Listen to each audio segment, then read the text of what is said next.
Bom dia.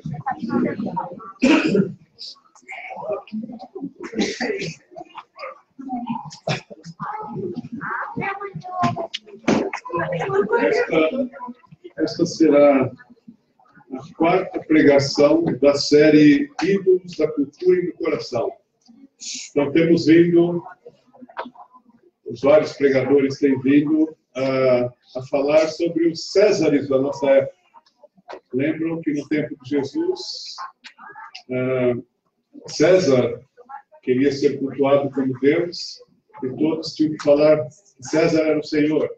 E os cristãos, corajosamente, confrontaram o César e falaram, não, Jesus é o Senhor. E faz os Césares que dominam a nossa época. E que nós temos que confrontar e falar, não, Jesus é o Senhor.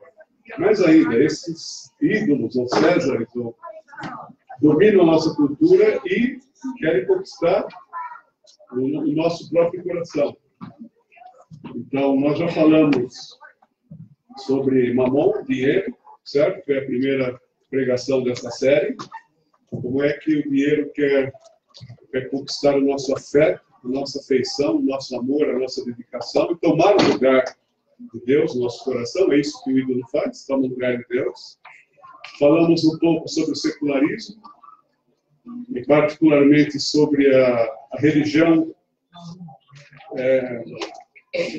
restrita à vida privada, e é assim que a cultura hoje trata a religião. Assim, a religião tem que ficar na esfera privada, isso nos alcança e nos atinge. Nós também achamos, muitas vezes, que não devemos falar de Cristo a ninguém, porque isso é uma questão da esfera privada. Então, isso confina a nossa religiosidade, a nossa casa e aqui os lugares de culto. É uma pressão da nossa época, entre outras coisas relacionadas ao secularismo. Falamos sobre o sucesso, a tirania do sucesso no domingo passado, e sobre esse desejo, queremos o sucesso a todo e qualquer custo. Não é problema ter sucesso, mas queremos o sucesso a todo e qualquer custo, e ele se torna um ídolo do nosso coração também, que toma o lugar de Deus. E hoje vamos falar sobre Eros, um pouco, né? Vamos falar um pouco. Igualmente uma potestade espiritual maligna que invade o nosso ser e toma o lugar do Espírito Santo no nosso coração. E vamos continuar nos próximos domingos com outros ídolos da cultura que tentam também invadir o nosso coração e tomar o lugar do Senhor. Enfim, quantos ídolos podem habitar o nosso coração?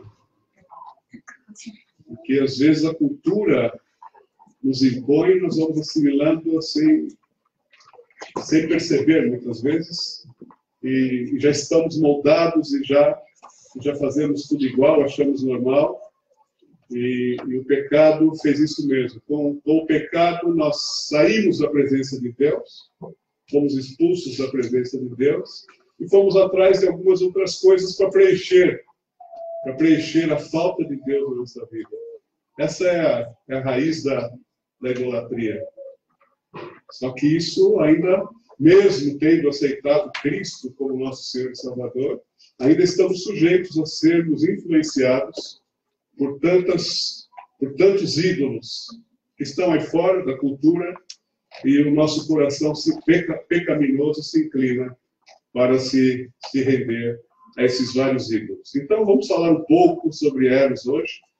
Sabemos que a sexualidade é uma dádiva divina para desfrutarmos, mas desfrutarmos na forma idealizada por Deus na sua palavra. Mas hoje o que nós vemos é uma super ou hiper erotização da sociedade, e esse é um dos fenômenos morais mais desafiadores do cristianismo contemporâneo.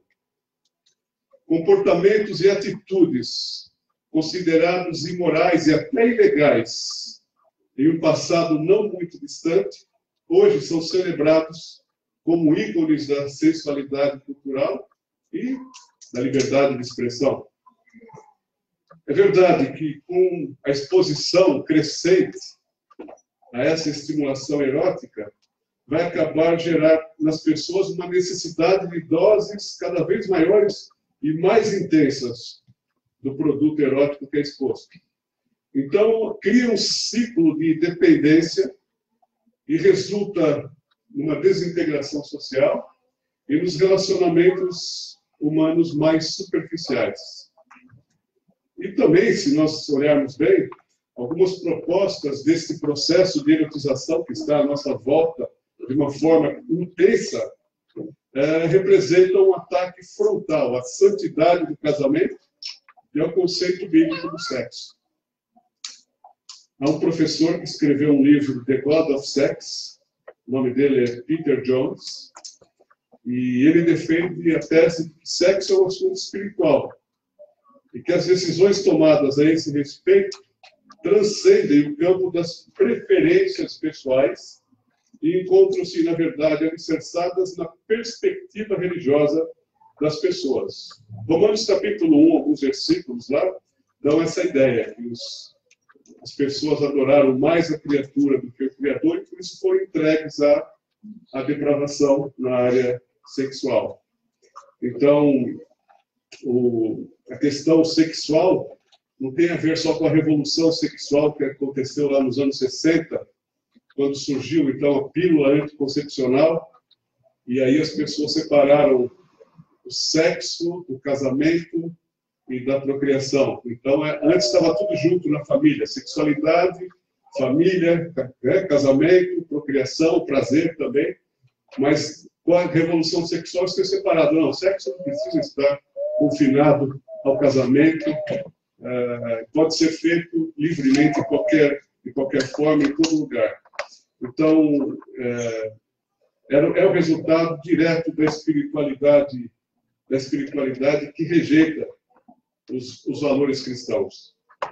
Então, pode parecer estranho essa combinação entre sexualidade e espiritualidade, mas esse autor insiste que Deus e sexo são assuntos profundamente próximos e relacionados. E o autor, então, considera que imperativo que os cristãos compreendam bem essa conexão entre teologia e sexualidade, pois somente assim nós poderemos responder adequadamente aos desafios que nós encontramos na sociedade de hoje. Então, para tentar fazer essa conexão entre teologia e sexualidade, vamos abordar inicialmente alguns aspectos da teologia do corpo, na forma que Paulo expõe lá em 1 Coríntios 6, de 12 a 20. Vamos abrir. 1 Coríntios 6, de 12 a 20.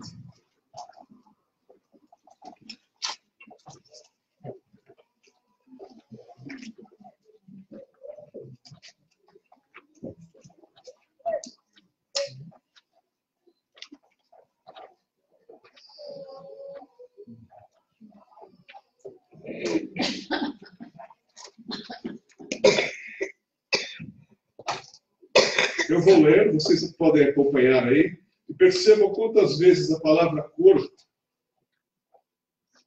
aparece direta ou indiretamente nesse texto.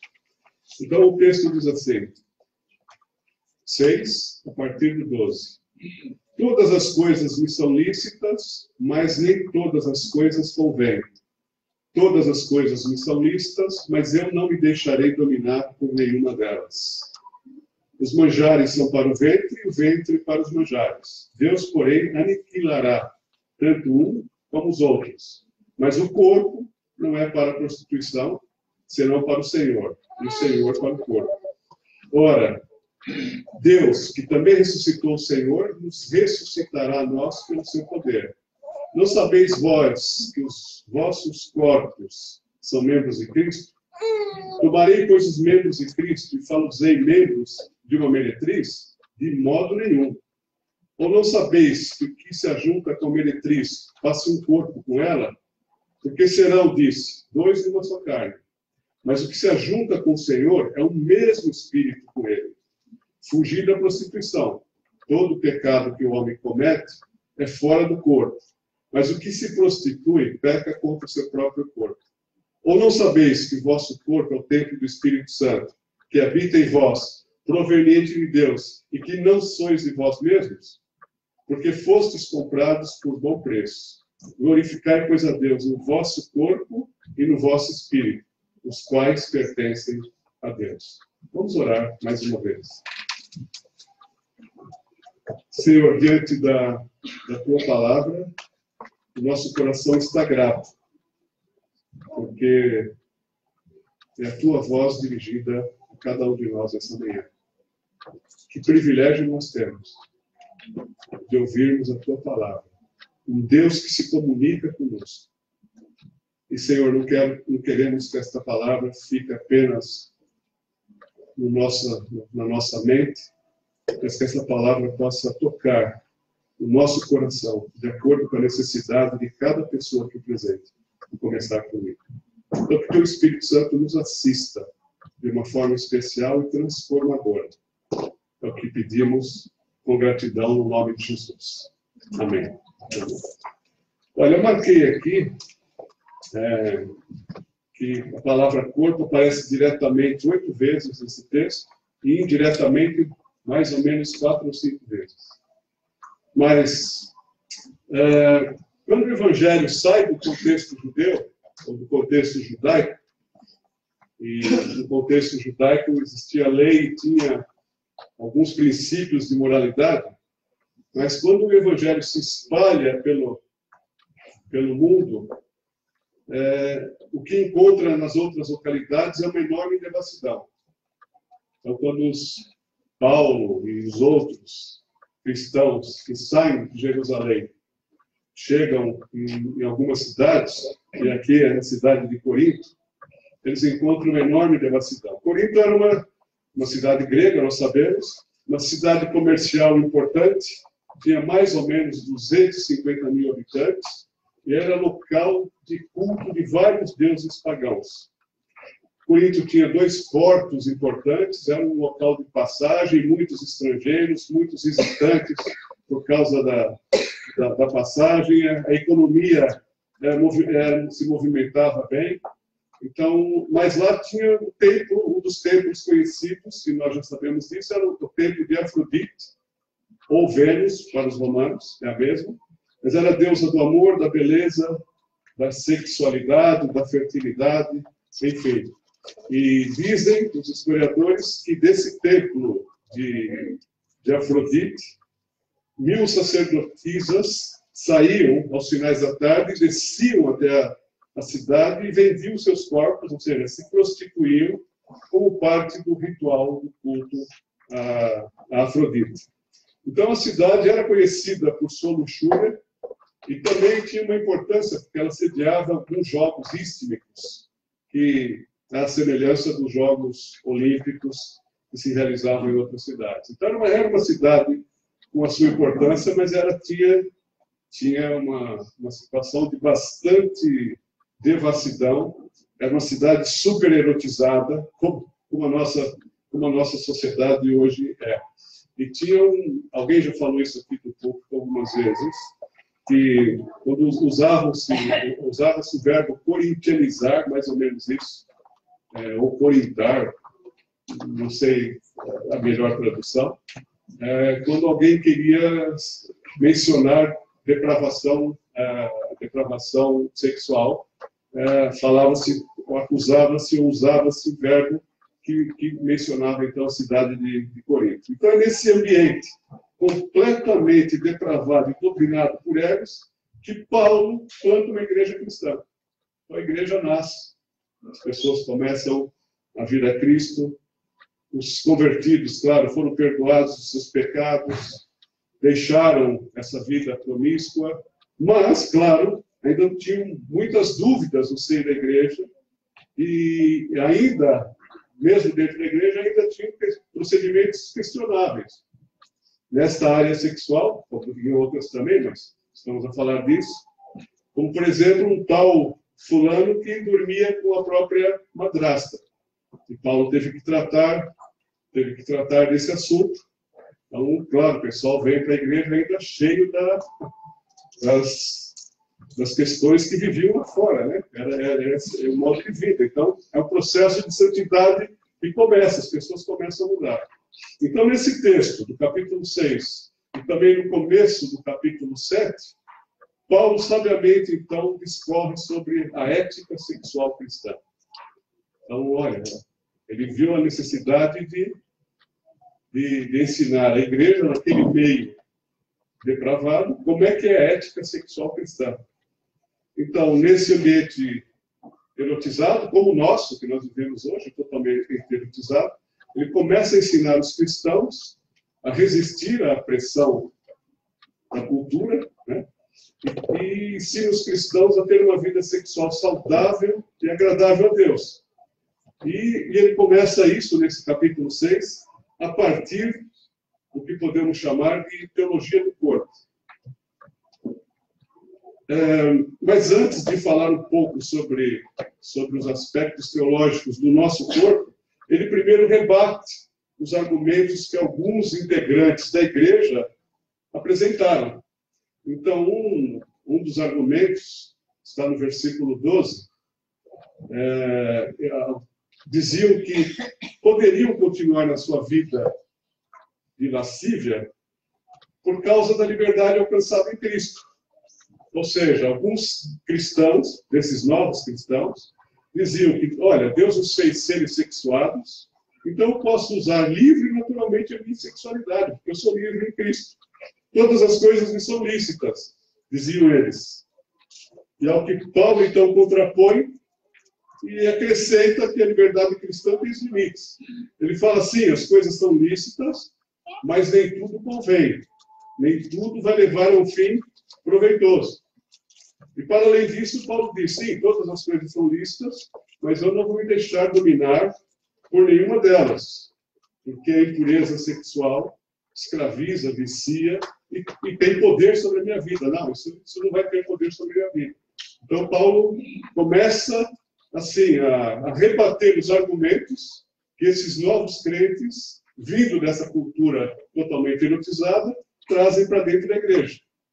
Um outro argumento que eles trazem era o seguinte, nós lemos o versículo 13, alguns diziam assim, olha, se existe o estômago para o alimento, e o alimento para o estômago, ou na versão que eu li aqui, falava que era o manjar para o ventre para o manjar, então existem os órgãos sexuais para o sexo para os órgãos sexuais.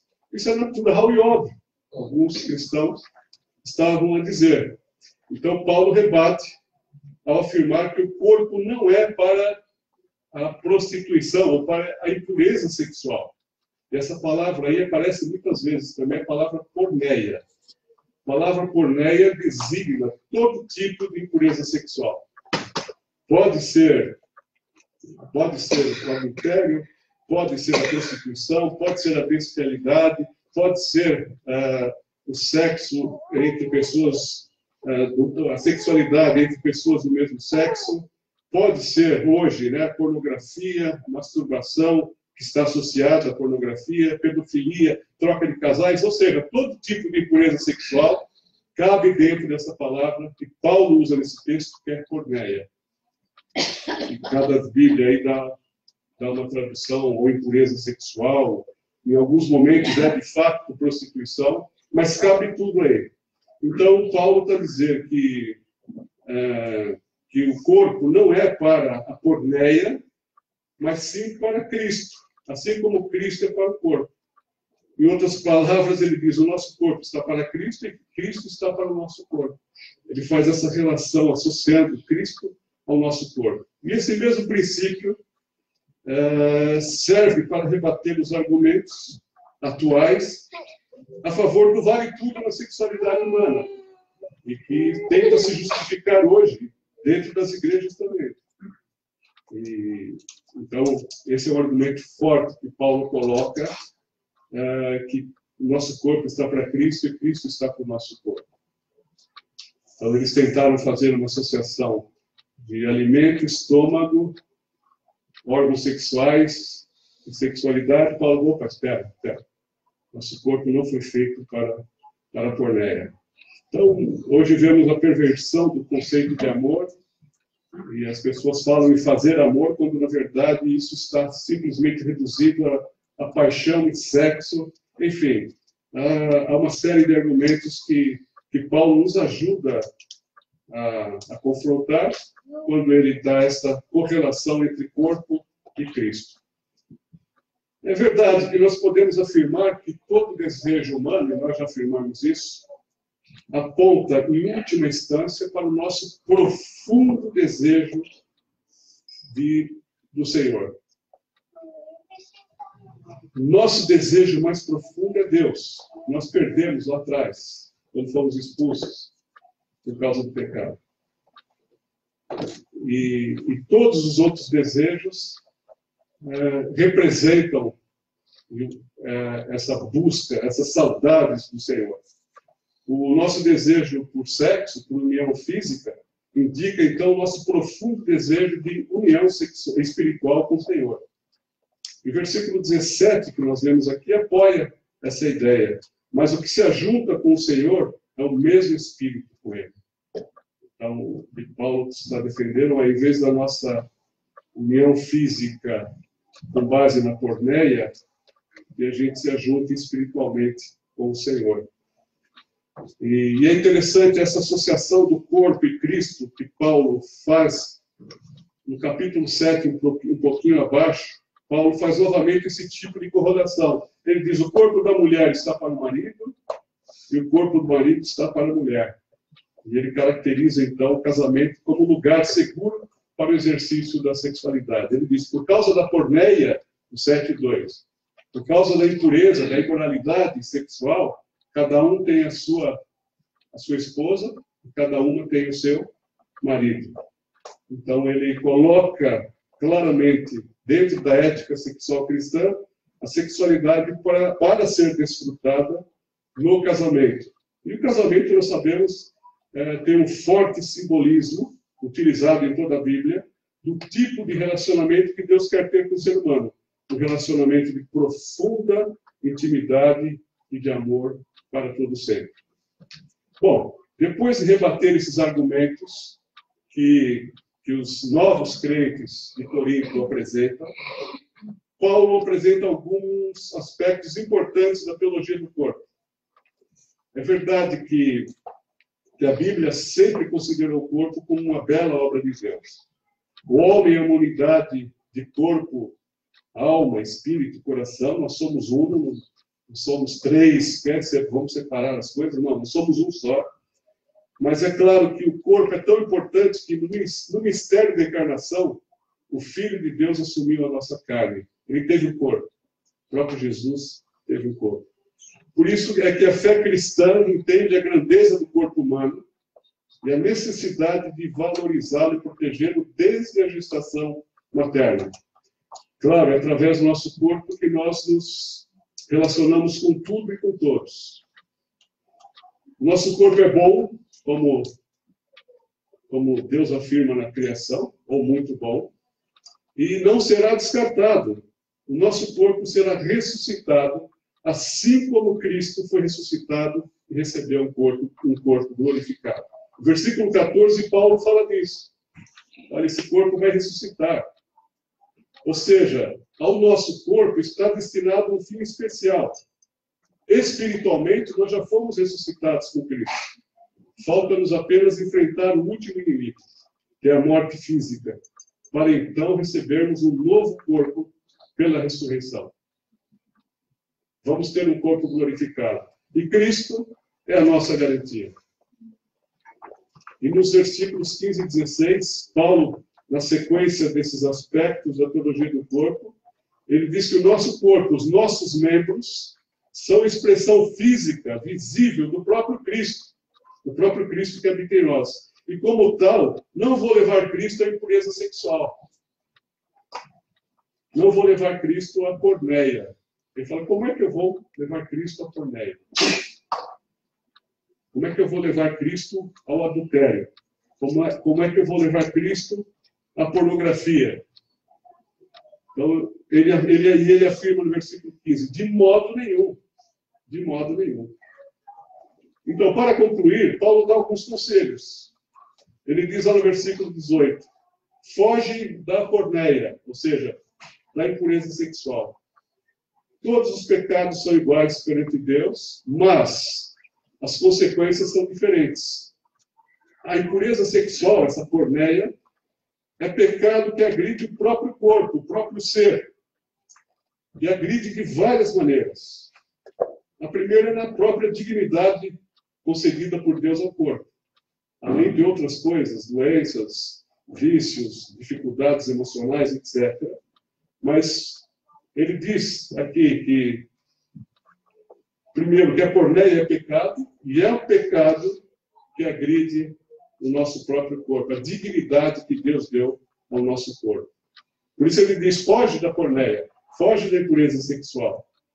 Na verdade, eu não sei se temos fugido, ou se de fato temos assimilado a erotização como normal.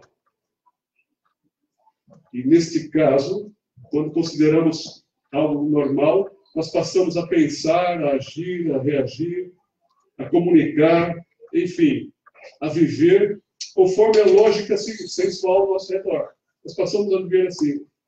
E essa lógica sensual está em todo lado. Aos poucos vamos sendo dominados. Como aquele sapo na água morna, e a água vai ficando cada vez mais quente, vai fervendo, e o sapo nem percebe. Ninguém percebe. Mas por que fugir? Então Paulo responde no versículo 19. Porque o corpo é o templo do Espírito Santo e não vos pertence. E não vos pertence. Ou seja, pecar contra o corpo é profanar o templo do Espírito Santo. E quando ele usa aqui a palavra templo, no original é naos.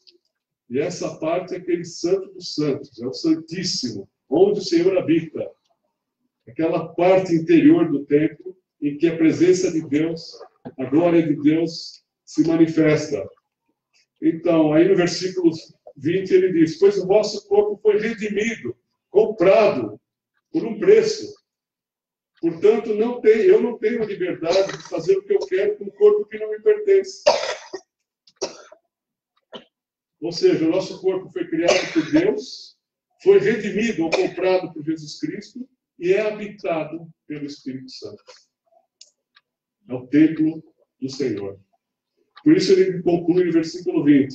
Glorifica, pois, a Deus no corpo, e glorificar a Deus no corpo é usá-lo de forma que Deus planeou em tudo, mas particularmente neste texto para a sexualidade que agrada a Deus, e no Espírito. Glorifica, pois, a Deus no corpo e no Espírito.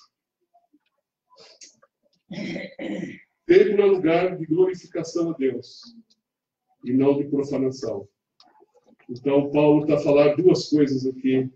Os dois conselhos finais que ele dá são: foge da porneia, e fugir é correr, não é tentar enfrentar, não é tentar orar, é fugir mesmo, é se afastar de situações que podem podem facilitar cairmos na impureza sexual. E, além de fugir, glorifica a Deus com o corpo. Usa o corpo corretamente, porque o corpo não é vosso, e ele é templo do Espírito Santo. Ele é habitação do Espírito Santo. Bom, isso tem algumas implicações práticas para todos nós, né? Primeiro, quando Paulo fala coloca o corpo nesta condição de importância, a primeira implicação prática é que as pessoas não são objetos sexuais. Eu já ouvi, por exemplo, em algumas situações, alguém falar assim: eu preciso de um homem urgente. Como quem precisa de um corpo, um pedaço de carne, por puro hedonismo, por puro prazer. O culto ao prazer. E às vezes as pessoas dizem que fazem por consentimento, então isso tira o fator objeto, mas estão, na verdade, a consentir em ser objetos. Então, a primeira implicação prática é não considerar mais as pessoas como objetos sexuais. E mesmo os casados podem se sentir como objetos sexuais, quando usados pelo cônjuge, mas não cuidados, não amados e não servidos. Uma queixa, principalmente das mulheres, que, olha, ele só me procura, só vem com festinha quando quer sexo. Então, essa é a primeira implicação. As pessoas não são objetos sexuais. Na realidade, as pessoas são criaturas de Deus, feitas à sua imagem, e quando convertidas a Cristo, ainda são habitação do Senhor. Portanto, merecem todo o nosso respeito e reverência. Se não o fizermos, se não respeitarmos as pessoas, estaremos a desrespeitar o Criador. E olha, independe da idade, da altura, do peso, da cor, da pele, etc. Então, nós precisamos de uma conversão do olhar, a partir dessa compreensão desses princípios da teologia do corpo, que Paulo coloca aqui ao ensinar a igreja de Corinto, e nós hoje, a vivermos uma sociedade totalmente erotizada, que simplesmente banalizou a sexualidade e fez do corpo das pessoas um simples objeto para o prazer. O rei Davi precisava, como nós, desta conversão do olhar. Olha só, o relato bíblico diz assim, que uma tarde Davi levantou-se da cama, ele deveria estar na guerra, mas não foi, e foi passear pelo terraço do palácio. No terraço viu uma mulher muito bonita tomando banho e mandou alguém procurar saber quem era ela. Disseram-lhe, é Batseba, filha de Eliã e mulher de Urias, o Hitita. Bom, Davi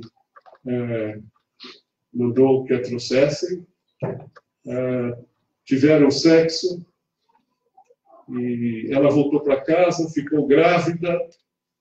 Davi mandou buscar o marido dela, que era um amigo dele, desde a época que ele fugia do rei Saul, e era um homem importante, um guerreiro importante, mandou buscá-lo para que eles ficassem juntos, para encobrir, né, para que o filho parecesse ser dele, mas ele, por respeito aos que estavam na guerra, não quis dormir com a sua mulher, então Davi teve que planear algo para matá-lo.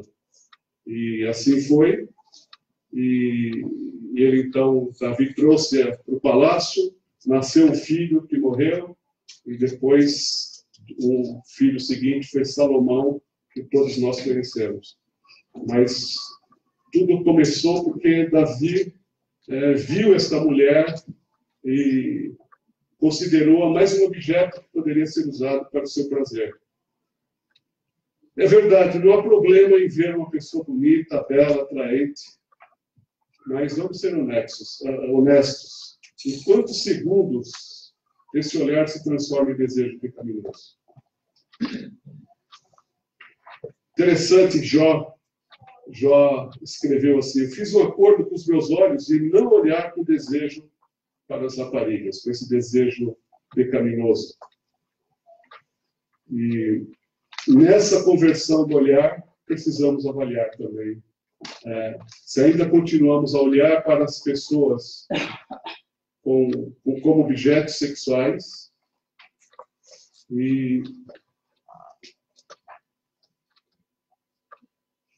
se isso não está a estimular um desejo pecaminoso frequente nos nossos corações.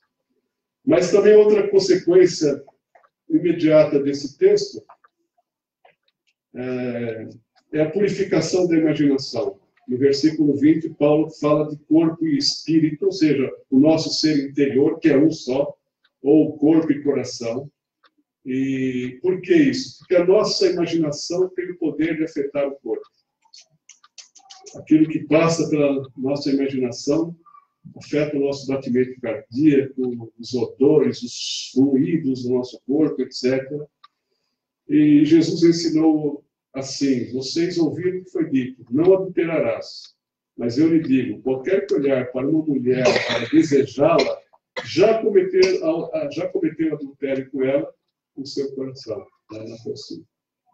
Então, pecar no coração libera automaticamente o corpo para consumar o pecado. Já elimina as barreiras, as resistências, os aspectos morais.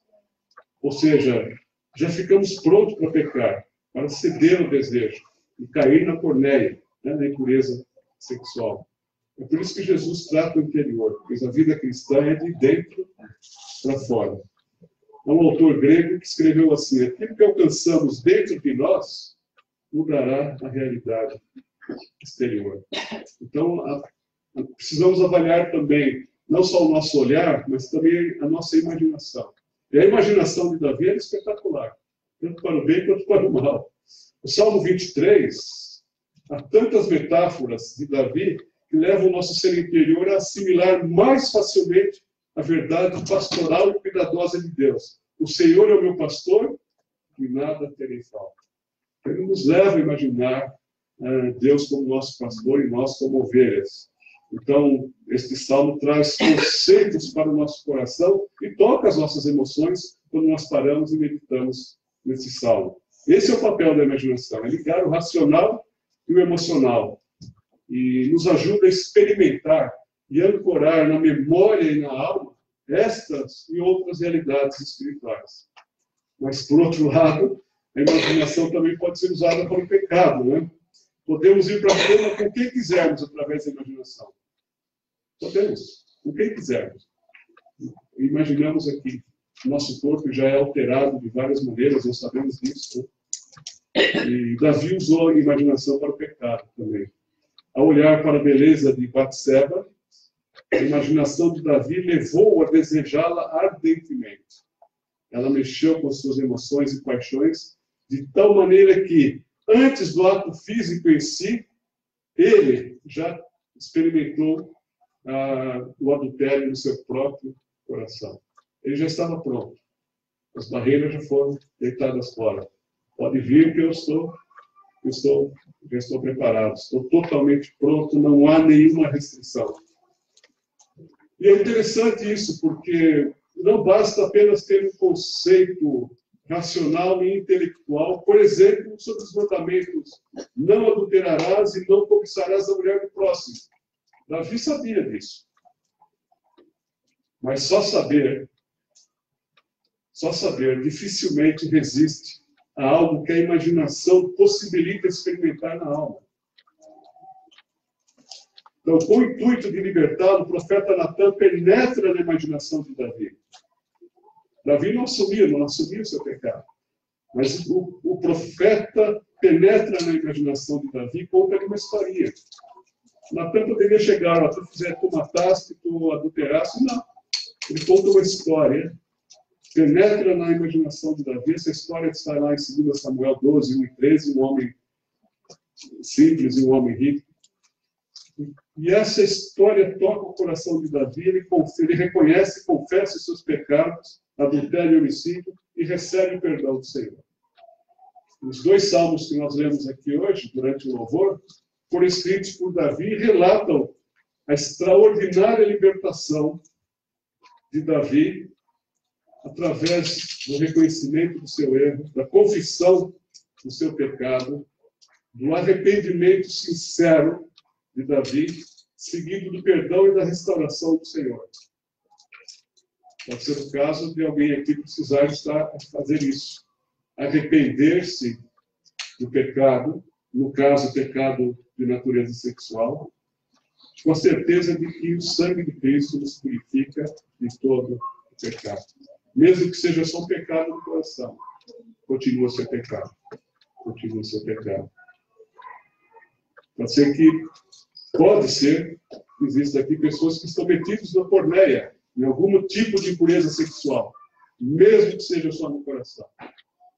É pecado e é preciso arrependimento. E Cristo perdoa. O sangue de Jesus nos purifica de todo o pecado. E esses 2 relatos de Davi são espetaculares. São espetaculares. Os Salmos 32 e Salmo 51 que nós lemos aqui. Mas é verdade, nós temos aqui uma situação entre usar a nossa imaginação para pecar ou para agradar a Deus e experimentar mais as suas verdades no fundo do nosso ser, no fundo da nossa alma. Vamos ser bem honestos conosco. Onde anda mais vezes a nossa imaginação? Onde anda mais vezes a nossa imaginação? Purificar a imaginação é como desintoxicar. Nós estamos tão cheios de erotismo aí de fora que nós precisamos desintoxicar. Nosso coração vai ficando absorvido por aquilo que a cultura nos passa. Purificar a imaginação é o contrário, evita o pecado no coração. E assim pode impedir o corpo de transgredir também. Então, se eu continuamente, ou se alguma pessoa continuamente alimenta a imaginação com cenas de romance e sexo, com a colega bonita do trabalho, ou com o meu colega bonito do trabalho, na primeira oportunidade que este colega ou esta colega der, primeira atenção que ela der, a pessoa já está pronta para cair imediatamente no pecado físico, pois este já fora realizado no coração. Por isso que precisamos purificar a nossa imaginação. O que ocupa a nossa imaginação? Acho que, para terminar, eu queria fazer um exercício imaginativo. Acho que faz muito tempo que nós esquecemos quão importante a imaginação é quando temos de experimentar verdades espirituais. A Bíblia diz que nós somos o templo do Espírito Santo. Nós acabamos de ler isso no texto. Mas quantos de nós se sentem como tal? Quantos de nós se sentem como tal? Eu gostaria que nós pudéssemos levar a nossa imaginação a esse ponto. Eu sou o templo do Espírito Santo. E olhar para nós como isso. Há um texto bíblico em que Salomão, depois de 7 anos, ele conclui a construção do templo. E o relato bíblico diz que o interior do templo era de cedro, com figuras entalhadas de frutos e flores abertas. Tudo era de cedro, não se via pedra alguma. Preparou também o santuário interno do templo, que é esse Santo dos Santos, para ali colocar a Arca da Aliança do Senhor, que continha as tábuas da lei, a palavra de Deus. E revestiu o interior, esse Santo dos Santos, de ouro puro. E também revestiu de ouro o altar de cedro.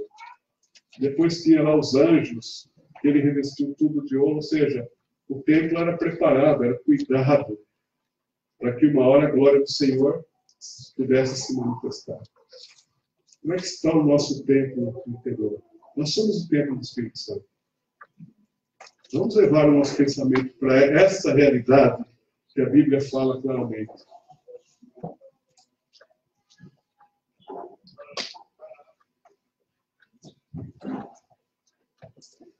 E depois que o templo estava pronto, Salomão fez a dedicação do templo. Salomão orou. E quando Salomão acabou de orar, diz o texto, desceu do céu o fogo, consumiu o holocausto e os sacrifícios. E a glória do Senhor encheu a casa. E a glória do Senhor encheu a casa. Esse templo aqui é para estar cheio da glória do Senhor. Não é para estar cheio de ídolos. Sejam eles quais forem. Ou de sujidade.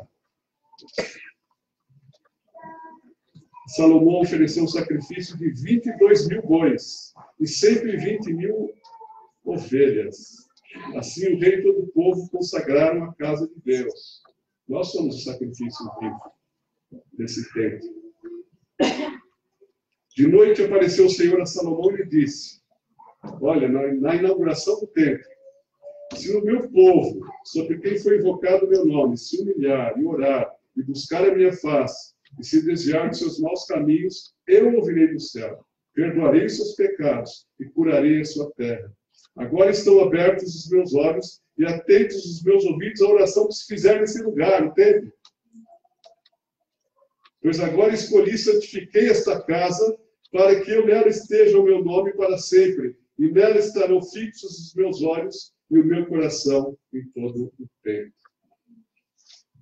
O Senhor separou esta casa, o templo, para que nela esteja para sempre, para sempre. É esse tipo de imaginação que deve ocupar a nossa mente. Somos templo do Espírito Santo. E podemos aproveitar para rededicar esse templo ao Senhor.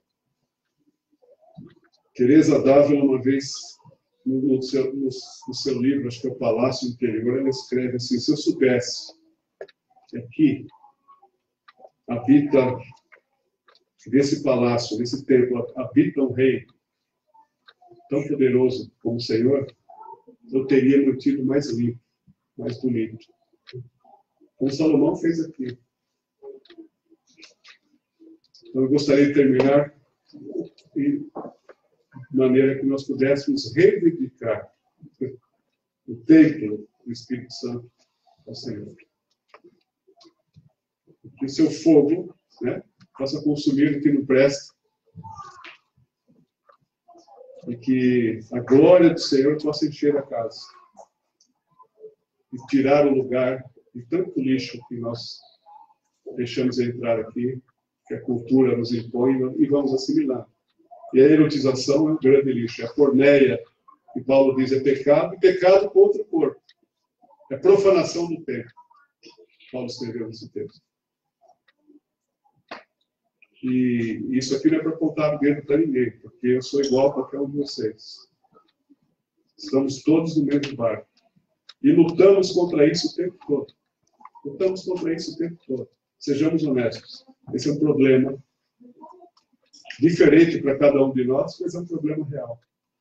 E Paulo nos dá orientação para termos uma atitude correta. Nosso corpo pertence a Ele. É o templo do Espírito Santo. E que assim seja, que a casa seja invadida da glória do Senhor. Amém? Vamos orar.